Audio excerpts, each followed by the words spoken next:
Hello friends, आपका आपके अपने YouTube channel H for history में स्वागत है। जैसा कि आप जानते हैं कि हमने अपने चैनल पर वर्ल्ड हिस्ट्री से रिलेटेड इम्पोर्टेंट एमसीक्यूज की सीरीज शुरू की है और उसी सीरीज की यह दूसरी वीडियो है जिसमें हम बात करेंगे रोमन साम्राज्य से रिलेटेड और इम्पोर्टेंट एमसीक्यूज की। अगर आप हमारे चैनल पर नए हैं या यह वीडियो पहली बार देख रहे हैं तो हमारे चैनल के साथ बने रहिए और सब्सक्राइब कीजिए एच फॉर हिस्ट्री को। ज़्यादा समय न लेते हुए चलिए वीडियो स्टार्ट करते हैं।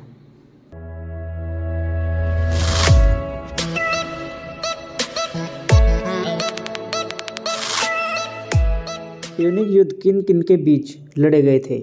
ऑप्शन है यूनान और गौल, यूनान और रोम, रोम और गौल, रोम और कार्थेज। इसका राइट आंसर जो है वह है डी, रोम और कार्थेज। कार्थेज और रोम के बीच कुल 3 युद्ध लड़े गए थे जो इतिहास में प्यूनिक युद्ध के नाम से प्रसिद्ध है। प्यूनिक लैटिन भाषा का शब्द है जिसका अर्थ होता है कार्थेज का अथवा कार्थेज संबंधित। इन युद्धों का इतिहास लिखने वाला पहला इतिहासकार पॉलीबियस था जिसे रोम का पहला इतिहासकार माना जाता है। यह युद्ध 264 से लेकर 146 बीसी तक लड़े गए थे जो कि लगभग कार्थेज और रोम के बीच लड़े गए थे। और फर्स्ट युद्ध जो हुआ था वह सिसिली जो कि वेस्टर्न मेडिटेरियन सी में था वहाँ हुआ था जिसमें रोमन साम्राज्य जीत गया था और इसके साथ ही कार्थेज का अंत हो गया था। इसके साथ ही अगर हम कार्थेज की बात करें तो यह एक अलग साम्राज्य था जिसकी स्थापना फोइनिशियंस ने 9वीं शताब्दी बीसी में की थी और इसके साथ ही यह मेडिटेरेनियन के पश्चिमी भाग पर इनका कब्जा था। और इसके साथ ही उनके रिलीजन की बात करें तो प्यूनिक उनका धर्म था और इसके साथ ही कार्थेज उनकी राजधानी थी। क्वेश्चन है एम्फोरा क्या है? ऑप्शन है रोमन साम्राज्य का एक महान शासक, प्राचीन यूनान का एक वाद्य यंत्र अर्थात इंस्ट्रूमेंट, प्राचीन रोम में तरल पदार्थों अर्थात लिक्विड को संग्रहण अर्थात लिक्विड को या तरल पदार्थों को सेव करके रखना या संभाल के रखने वाला एक बर्तन। और इसके साथ ही प्राचीन यूनान का एक आयुध। इसका जो राइट आंसर है वह है ऑप्शन सी अर्थात एम्फोरा एक प्रकार का बर्तन होता है जिसके 2 हैंडल बने होते हैं और इसकी गर्दन थोड़ी नैरो होती है।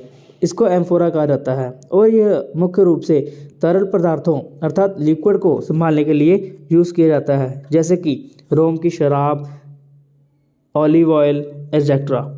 नेक्स्ट क्वेश्चन, रोमनों के समान प्रथम शताब्दी ईस्वी की स्वर्ण मुद्राएं किसके द्वारा जारी की गई थी? अर्थात रोमन साम्राज्य के अनुसार रोमन साम्राज्य के समय ही प्रथम शताब्दी या पहली सेंचुरी में किन्होंने सोने के सिक्के जारी किए थे? ऑप्शन है कुषाण, शक, शुंग, मौर्य। इसका राइट आंसर है कुषाण। भारत में कुषाणों ने ही प्रथम शताब्दी में बड़ी मात्रा में सोने के सिक्के जारी किए थे। नेक्स्ट क्वेश्चन है 12 तख्तियों का कानून किससे संबंधित है? जैसे कि हम पढ़ चुके हैं कि रोमन साम्राज्य के जो कानून थे उन्हें 12 तख्तियों का कानून भी कहा जाता है। इसका राइट आंसर है रोम। नेक्स्ट क्वेश्चन है प्राचीन रोमन वासियों का सबसे बड़ा योगदान या रोम वासियों का योगदान किस क्षेत्र में सबसे ज़्यादा था? इसका जो राइट आंसर है ऑप्शन है कानून, लॉज, साहित्य, लिटरेचर, चित्रकारी, पेंटिंग, धर्म या रिलीजन। इसका जो राइट आंसर है वह ऑप्शन ए अर्थात कानून। जैसे कि हमने 12 तख्तियों के कानून की बात की, सबसे बड़ी देन कानून थी। रोमन साम्राज्य के प्रथम पादरी कौन थे? ऑप्शन है Saint Paul, Saint Peter, Matthew या लियो महान। इसका जो राइट आंसर है वह है ऑप्शन बी अर्थात सेंट पीटर। सेंट पीटर ही रोमन साम्राज्य के पहले पादरी थे। नेक्स्ट क्वेश्चन, रोमन साम्राज्य में काली मिर्च की इतनी मांग थी कि इसे डैश नाम से बुलाते थे? ऑप्शन है काला जादू, काला ताबीज़, काला पत्थर या काला मोती। इसका राइट आंसर है ऑप्शन डी अर्थात काला सोना। इसे ब्लैक गोल्ड या यवन प्रिय नाम से भी जाना जाता था क्योंकि रोमन साम्राज्य के लोग भारत से काली मिर्च बहुत मात्रा में इंपोर्ट करते थे। नेक्स्ट क्वेश्चन है किस दार्शनिक ने पवित्र रोमन साम्राज्य के बारे में कहा है कि ना तो यह पवित्र है, ना ही रोमन है, ना ही साम्राज्य है? ऑप्शन है रूसो, मोंटेस्क्यू, डिड्रो और वोल्टेयर। इसका राइट आंसर है वोल्टेयर। नेक्स्ट क्वेश्चन है, रोम में पहले चर्च का निर्माण किस शासक के काल में हुआ था? अर्थात रोम में सबसे पहले चर्च का निर्माण किसके काल में हुआ था? ऑप्शन है क्लाइडियस, नीरो, अगस्टस, जस्टिन। इसका राइट आंसर है option A Claudius. Next question, Roman साम्राज्य के साथ भारत का व्यापार रोम पर किसके आक्रमण के साथ समाप्त हो गया था? अर्थात रोमन साम्राज्य के साथ भारत का व्यापार किन कारणों के कारण खत्म हो गया था? ऑप्शन है ह्यूणों के आक्रमण के कारण, अरबों के आक्रमण के कारण, तुर्कों के आक्रमण के कारण या हंगेरियों के आक्रमण के कारण। इसका जो राइट आंसर है वह हूणों के आक्रमण के कारण। और इसी काल के समय हूण भारत भी आए थे। रोमन साम्राज्य के पतन होने के प्रमुख कारण थे। ऑप्शन है ईसाइयों का उद्भव, पूर्वी शासकों की तानाशाही एवं अनैतिक आचरण, साम्राज्य की विशालता या बर्बर जातियों के आक्रमण। इसका राइट आंसर है ऑप्शन डी, अर्थात बर्बर जातियों के आक्रमण के कारण, जिनमें सबसे पहले ह्यूण शामिल थे। नेक्स्ट क्वेश्चन है, ग्रेगोरियन कैलेंडर के अनुसार वर्ष में कितने महीने के नाम रोम के सम्राटों के नाम पर रखे गए थे? जैसा कि हमने देखा था कि ग्रेगोरियन कैलेंडर से पहले रोम में जूलियन कैलेंडर चलता था, जो कि 46 BC में शुरू किया गया था और इसे पोप ग्रेगोरियन 13वें ने ख़त्म कर दिया था। और इसी कैलेंडर में रोमन साम्राज्य के 2 सम्राटों के नाम पर 2 महीनों के नाम रखे गए थे, जैसे कि अगस्टस के नाम से अगस्त, जूलियस सीजर के नाम से जुलाई। नेक्स्ट क्वेश्चन है, पॉन्टिफ किसे कहते थे? अर्थात रोमन साम्राज्य के समय पॉन्टिफ शब्द किसके लिए प्रयोग किया जाता था? ऑप्शन है पुरोहित, राजदूत, व्यापारी या न्यायाधीश। इसका जो राइट आंसर है वह ऑप्शन ए, अर्थात पुरोहित अर्थात प्रीस्ट के लिए पॉन्टिफ वर्ड यूज किया जाता था। आधुनिक समय में रोमन साम्राज्य या वेटिकन सिटी स्टेट का जो हेड है या कैथोलिक चर्च का मुख्य पोप है वह है pope Francis. Next question, Augustus वंश के शासक नीरो का संबंध कहाँ से था? ऑप्शन है रोम, यूनान, मिस्र, चीन। इसका राइट आंसर है ऑप्शन ए, अर्थात रोम से। नेक्स्ट क्वेश्चन है, किस शासक का काल रोमन सभ्यता का स्वर्ण काल कहा जाता है? अर्थात रोमन साम्राज्य का गोल्डन पीरियड किस शासक के समय को कहा जाता है? ऑप्शन है पोम्पे, टाइबेरियस, सीजर या अगस्टस। इसका जो राइट आंसर है ऑप्शन डी, अर्थात अगस्टस के टाइम को रोमन साम्राज्य का गोल्डन पीरियड कहा जाता है। गैलन किस सभ्यता का प्रसिद्ध चिकित्सक था? ऑप्शन है बेबीलोन, रोम, मिस्र या यूनान। इसका राइट आंसर है रोम। और अगर गैलन की बात करें तो गैलन रोमन साम्राज्य के सबसे बड़े चिकित्सक था और वह रोमन साम्राज्य के पूर्वी भाग में स्थित परगैमम का निवासी था। शरीर के अंगों की व्याख्या चिकित्सा शास्त्र में गैलन की बहुमूल्य देन है। नेक्स्ट क्वेश्चन है, रोम नगर की नींव कब रखी गई थी? ऑप्शन है 753 ईस्वी पूर्व, 275 ईस्वी पूर्व, 723 ईस्वी पूर्व, 773 ईस्वी पूर्व। इसका जो राइट आंसर है वह ऑप्शन ए, 753 ईस्वी पूर्व को रोम नगर की नींव रखी गई थी। नेक्स्ट क्वेश्चन है, प्राचीन रोम नगर किस नदी के किनारे है? ऑप्शन है टिग्रिस, टेम्स, नील, टाइगर। इसका जो राइट आंसर है वह है टाइबर। नेक्स्ट क्वेश्चन, प्राचीन रोमन सभ्यता में पैट्रिशियन व प्लेबियन क्या थे? ऑप्शन है किसान, सामाजिक वर्ग, खेल या प्रसिद्ध शासक। इसका जो राइट आंसर है वह ऑप्शन बी, सामाजिक वर्ग। अर्थात पैट्रिशियन और प्लेबियंस ये एक सोशल क्लासेस थी।